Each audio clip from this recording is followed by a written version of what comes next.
Жасым 50-ге толған әжемін десем де болады.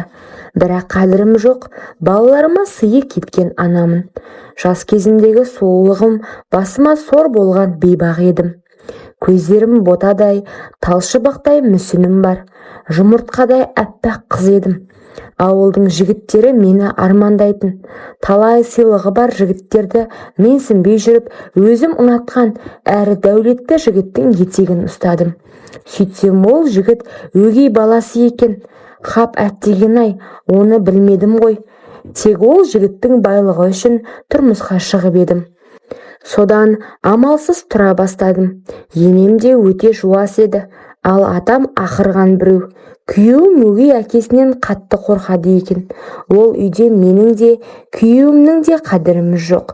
Мен ондайға шыдай алмай, 4 күнге тартып кеттім. Әке-шешем келгенімді жақтырмай қабылдады. Жүкті екенмін. Артымнан күйеуім келіп, тізерлеп отырып, жалынып мені алып кетуге тырысты. Барғым келмеген, әкемнің айдауымен әрең кеттім. Кейіннен әкем өзі аудан орталығынан үй әперіп, біздерді бөлек шығарды. Сол кезден бастап мен сорлы әбден бұзылдым. Бөлек шыққалы күйеуім менің жүктілігімді біліп алақанына салып қарады. Өзі қара жұмыс жасап, аудандағы шағын базарда арба айдап, тапқанына тамақ әкеліп, өзі түк жемейтін. Тоқпын деп жүре беретін. Кешке келе сала ыбырсыған мусорды, үйілген ыдысты тап-таза етіп, менің өзінің кір болған киіміне дейін жуатын еді. Мен тек кешке дейін жатамын. Ол кезде телефон жоқ, оқитыным газет болатын. Күйеуім артық сөз айтса, кетемінге салынатын сорлы бейбақ болдым. Ол ештеңе емес еді. Үйден жата іш пісіп, шешем келіп тастап кеткен ақшаға қалаған тәттілерімді жейтін едім.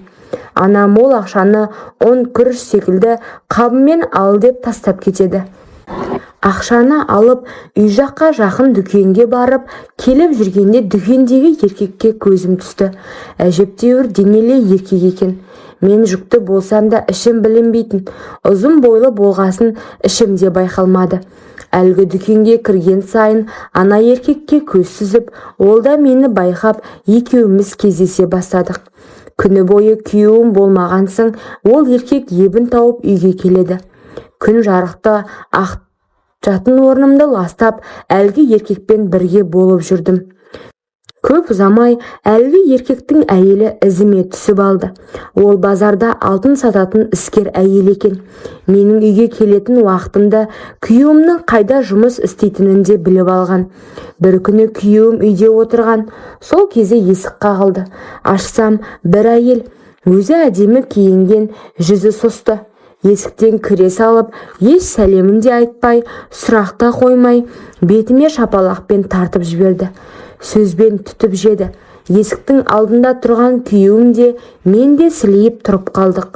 Сен менің күйеуіммен жаттың, енді осындай бетімен үйде отырсың ба? Қара бет, ұятсыз, күйеуінің көзіне шөп салып, мәз болып жүрсің бе? Деп бажита қалды.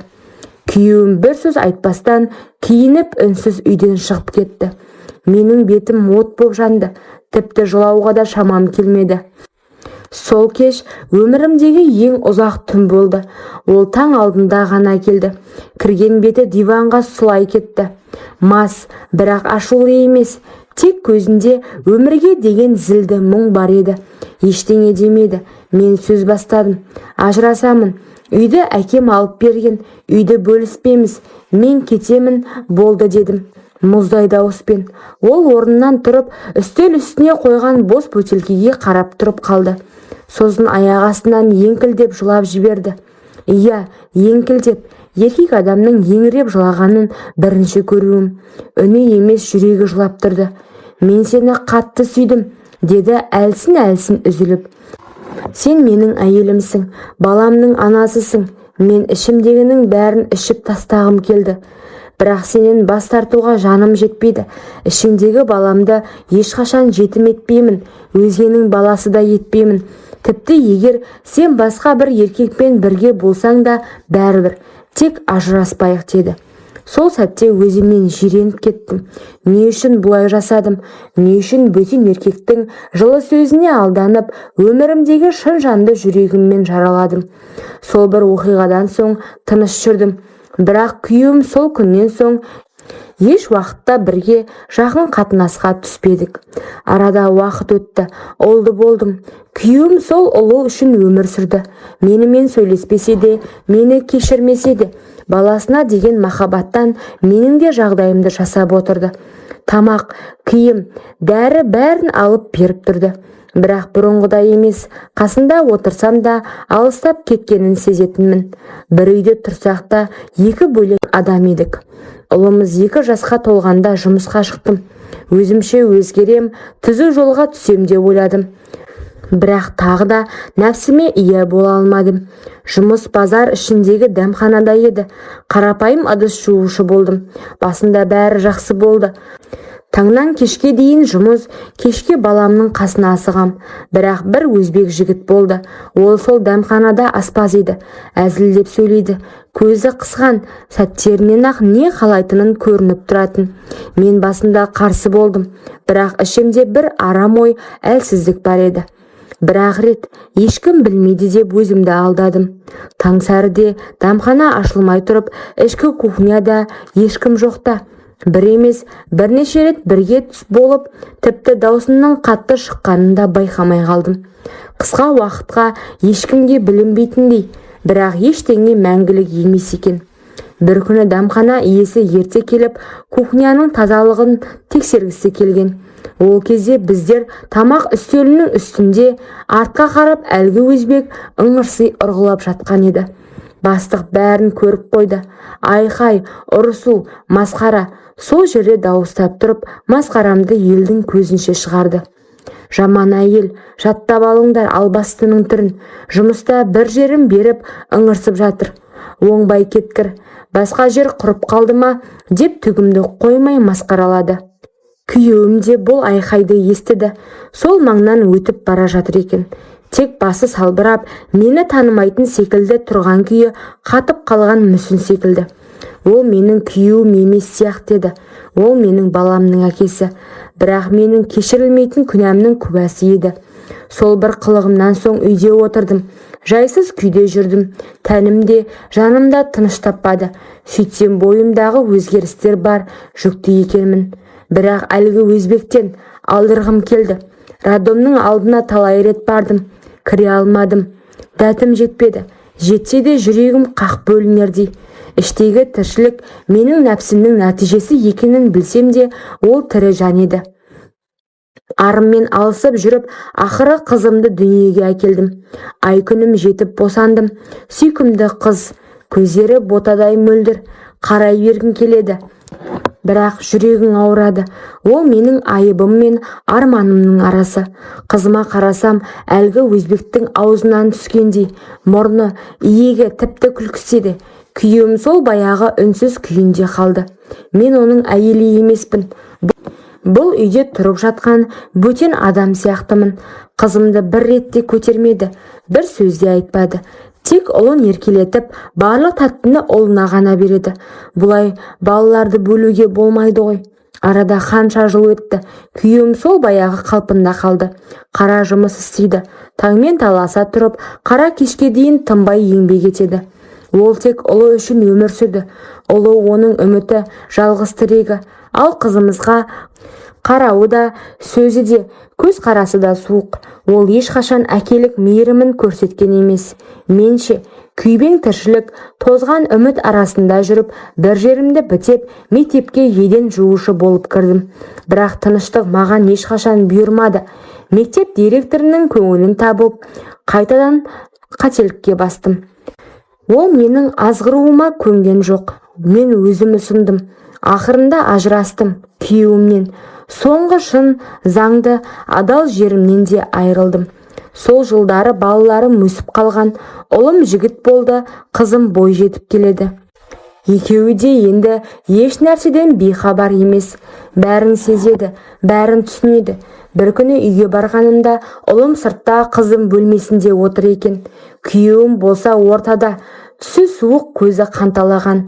Алғаш рет сол үнсіз еркектің аузынан қаймықпай жалаңаш ақиқат шықты. Сен сияқты кірленген шүберекпен осы күнге дейін тұрып келгеніме өзімде қайранмын. Өзіңе ұқсаған әр еркектің қойнынан табылатын қызыңды алып кет. Ұлым ер жетті. Егер ол да сен сияқты жаман болып кетсе, өз туған ағасын азғырып қосылып жүрер. Үнсіз тұрып қалдым, жыламадым. Тек ішімде бірдеңе сынып түсті. Қызымның бөлмеден шығып тұрғанын көзім шалып қалды. Ол үнсіз жылады. Ұлым алыстан қарап тұрды. Қайсысына жақындайын, қайсысына жанымды ақтайын. Мен үнсіз кеттім. Бір қолымда өмірімнің лайы, бір қолымда перзенттерімнің көз жасы. Қызымды ертіп бөлек кеттім. Бұл да уақытша еді. Көп замай қызым интернетта оқимын деп қиғылық салды. Келістім. Бәлкім менің үйдегі көлеңкемнен алыстағысы келді. Бәлкім менің қателігімді көргісі келмеді. Қызымды өз қолыммен алыстатып тұрғанымды жүрегім сезіп тұрды. Бірақ қолымнан ештеңе келмеді. Үйде жалғыз қалдым. Тағы да қателестім. Ұлымның көзінше өзге еркекпен ұсталып қалдым. Сол сәт бәрінің соңғы шегі болды. Ұлым мені сол сәттен кейін ешқашан кешірмеді. Әкесін қатты жақсы көрді. Сол үшін бе екен мені жүрегінен біржола өшірді. Кейде ойлаймын, бұл әкесінің берген тәрбиесі ме, әлде менің жасаған сатқындығым ба? Ұлым өсті, жігіт болып үйленді. Бірақ мен сол тойға шақырылмадым. Иә, мың жерден кінәлі болсам да, анасы болғаным үшін ғана, тым болмағанда сол күні шеттен қарап отыруыма болмас па еді. Қызым олда бой жетіп Шымкент жаққа тұрмысқа шықты. Бастапқыда хабарласып жүрдік. Бір күні сағынып, өзім іздеп бардым. Сол кезде маған енді келме, берекетімді аласың. Сен үшін енемнен де, күйеуімнен де сөз естіп болдым деді. Сол сәтте жылап жібердім. Көше ортасында, бөтен қалада, бөтен адамдардың ортасында. Қызымның аузынан шыққан сол сөз менің жүрегімді біржола үзіп жіберді. Ұлым қазір басқа қалада тұрады, әкесінің қолында. Инстаграм арқылы көріп отырамын. Немерелеріммен қыдырып жүргенін, тойға барғанын, көлге шыққанын. Жүрегім ауырады, жанымды жеп бітеді. Бақыт деген адалдық па, қартайғанда бірге немере бағып, қызығын бірге көруден артық не бар еді? Әттең, ешқандай қателік жасамағанымда қазір жалғыз қалмас едім. Қадірсіз, іздеусіз анамын.